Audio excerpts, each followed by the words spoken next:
ពួកឯងឃើញដាប់ម្នាក់ចង់រករឿងអញហ៎អញគ្មានចេតនាអ្វីគ្មានចេតនាហ្មងបើចង់គួតលើក៏បានអញអូខេ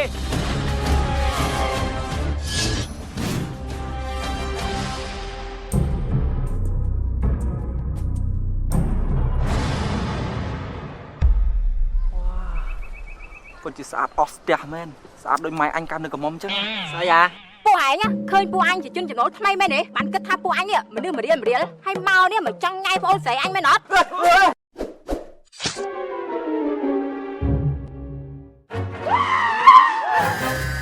ដៃឡប់ប្រពន្ធឡ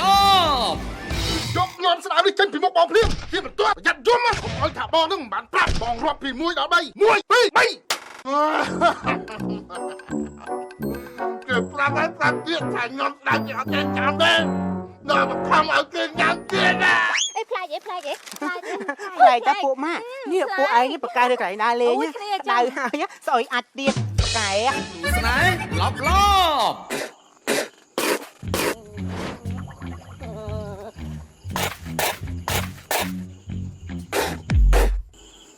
មកយាយ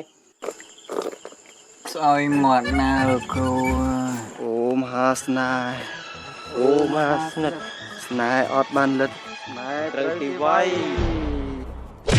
សុភាសិតចិនបុរាណរបស់អ្នកគុណនិយមបាននិយាយថាបើមិនវាយគ្នាមិនស្គាល់គ្នាទេ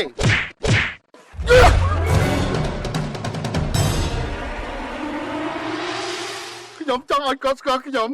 ស្រឡាញ់ពួកគាត់ខ្ញុំទ្រាំទ្រពួកគាត់ខ្ញុំវាយពួកគាត់កាន់តែខ្លាំងពួកគាត់ស្គាល់ខ្ញុំកាន់តែខ្លាំងបងហើយក្បាលរបងត្រូវកបិតធ្ងន់ធ្ងរទៅមិនទៅរកពេទ្យគឺខ្ញុំមករកគ្រូស្នេហ៍រកគ្រូស្នេហ៍ហើយបងឲ្យមករកគ្រូស្នេហ៍ដូចខ្ញុំណាស្នេហារ៉ូមែនទិកឡប់ឡប់បងស្រឡាញ់អូន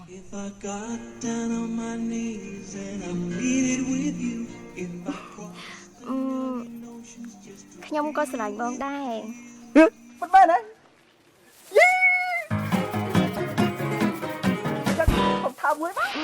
អត់ទេបងខ្ញុំអៀនណាអូយអៀនអីនៅនឹងមានតែយើង2នាក់ហ្នឹងអូយអត់អីទេបងកុំមើលមិនក៏វាមកទីនេះដែរសំនួននេះទុកឲ្យអញជាអ្នកសួរនាងបានត្រូវឯងគ្មានសិទ្ធសួរនាងទេឯងនឹងគ្មានសិទ្ធឯងនឹងគ្មានសិទ្ធឯងនឹងបាត់មកអ្នកទាំងពីរឡប់8